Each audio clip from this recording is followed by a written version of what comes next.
एक घने जंगल के किनारे एक छोटा सा चूहा रहता था। उसका नाम चिंकू था। चिंकू बहुत चतुर और फुर्तीला था, लेकिन वह थोड़ा डरपोक भी था। उसी जंगल में एक गुस्सैल भेड़िया भी रहता था, जिसका नाम भैरव था।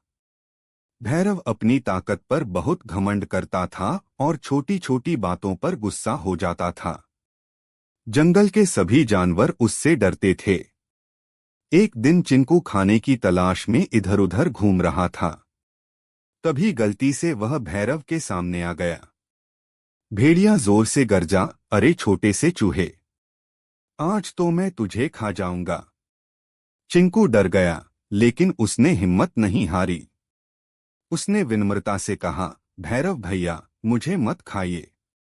मैं छोटा सा हूं, आपका पेट भी नहीं भरेगा। अगर आप मुझे छोड़ देंगे तो मैं एक दिन आपकी मदद जरूर करूंगा। भेड़िया जोर जोर से हंसने लगा। तू मेरी मदद करेगा?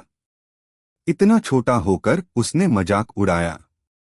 लेकिन उसका मन थोड़ा नरम हुआ और उसने कहा, ठीक है, आज मैं तुझे छोड़ देता हूं। जा, भाग यहां से। चिंकू ने धन्यवाद कहा और वहां से भाग गया। कुछ दिनों बाद एक शिकारी जंगल में आया। उसने भैरव को पकड़ने के लिए एक मजबूत जाल बिछा दिया। दुर्भाग्य से भैरव उस जाल में फंस गया। उसने बहुत कोशिश की, लेकिन वह निकल नहीं पाया।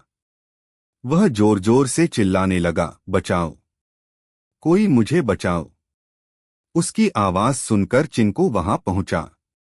उसने देखा कि भैरव जाल में फंसा हुआ है।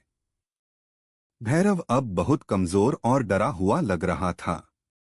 उसने चिंकू से मदद मांगी, चिंकू, कृपया मुझे बचा लो। मैं अब कभी किसी को तंग नहीं करूंगा। चिंकू को भैरव की बात याद आई जब उसने उसे छोड़ा था। उसने बिना समय गवाए अपने तेज दांतों से जाल को काटना शुरू कर दिया। थोड़ी देर में जाल कट गया और भैरव आजाद हो गया। भैरव की आंखों में शर्म और कृतज्ञता थी। उसने कहा, चिंकू, आज तुमने मेरी जान बचाई। मैं बहुत गलत था जो तुम्हें छोटा समझकर हंस रहा था। अब मुझे समझ आ गया कि कोई भी छोटा या बड़ा नहीं होता, हर किसी की अपनी खासियत होती है। चिंकू मुस्कुराया और बोला, सही कहा भैया, हमें कभी किसी को छोटा नहीं समझना चाहिए। उस दिन के बाद भैरव का स्वभाव बदल गया। वह अब गुस्सा कम करता और सभी जानवरों के साथ मिलजुल कर रहता था।